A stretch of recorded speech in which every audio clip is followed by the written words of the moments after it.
Guys, সবাই কেমন আছো? আশা করছি সবাই ভালো আছো। আর আমি তো আলাদা রকমেরই একটা ভালো আছি, কি বলবো।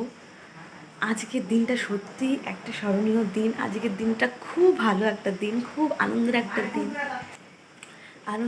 দিন। তো সকাল সকাল ঘুম থেকে উঠে গেছি, এখন বাজে 5টা 15। তো এখন উঠে বিছানাটা পরিষ্কার করে তারপরে যাবো স্নান করতে। বাইরে গাড়ি বলা হয়েছে, গাড়ি চলে আসবে এখনই। তোমরা ভিডিওটা দেখতে থাকো, সত্যি তোমাদের খুব ভালো লাগবে। তো আমার স্নান টান সব হয়ে গেছে, তো বরেরও স্নান টান হয়ে গেছে, মানে বাড়ির সকলেই প্রায় হাফ রেডি। তো এখন গাড়ি চলে এসেছে, বাইরে হচ্ছে প্রচুর বৃষ্টি। আমাদের বেরোনোর কথা সকাল 6টাতে, তো এখন বাজে হচ্ছে 10:06। তো এখন মানে হয়ে যাবে, 6টা বাজতে বাজতে সব কিছু হয়ে যাবে। তো এরপরে আমার কী কী বাকি কাজগুলো আছে সেগুলো তোমাদের সাথে দেখিয়ে নিচ্ছি। এই দিনটার জন্য আমি, বাড়ির সবাই, ফৌজিবাবু অনেক দিনের অপেক্ষা করেছিলাম। সেই সত্য মুখটা আমরা সবাই মিলে দেখতে পাবো। অনেকটা ভয়ের সাথে সাথে অনেকটা আনন্দও হচ্ছিল।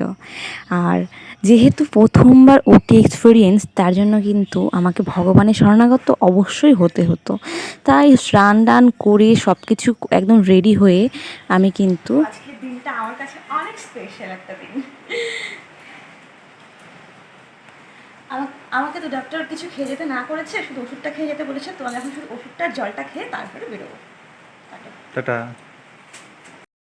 হ্যাঁ, কেমন লাগছে তোমার আজকে? আজকের দিনটা খুবই ভালো লাগছে। আমরা ডবল থেকে ট্রিপল হয়ে যাচ্ছি আজকে। ভয় লাগছে খুব আমার। না না ভয় নেই।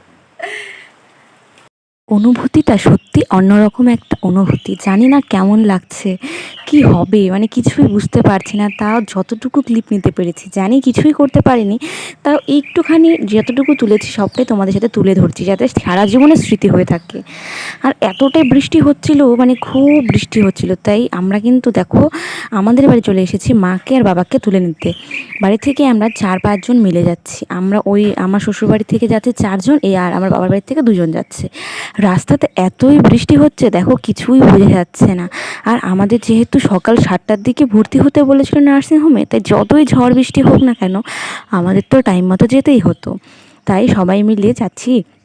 আমাকে তো সবাই বোঝাচ্ছে কিছু হবে না, ভয়ের কোনো ব্যাপার নেই। আমার তবুও প্রচুর ভয় করছিল যে কি হবে না হবে।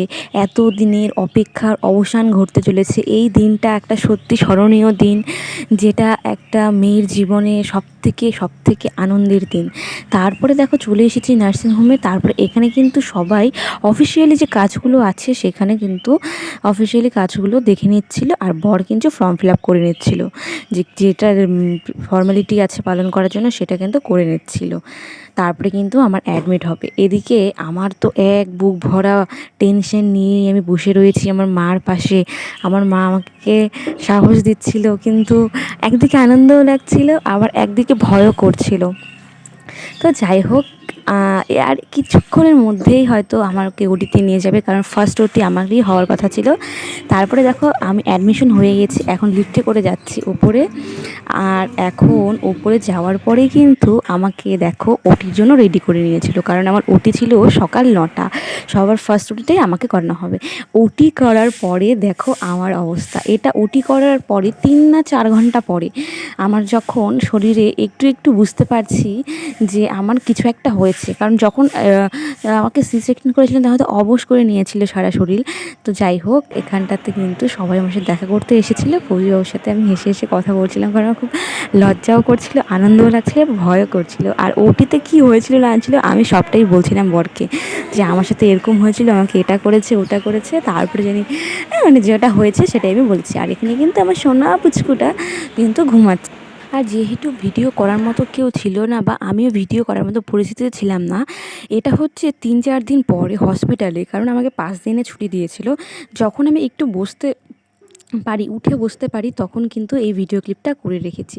তো যাই হোক, এতটুকুই আজকের আমার ডেলিভারি ব্লগটা। যদি ভালো লাগে প্লিজ লাইক করে দিও।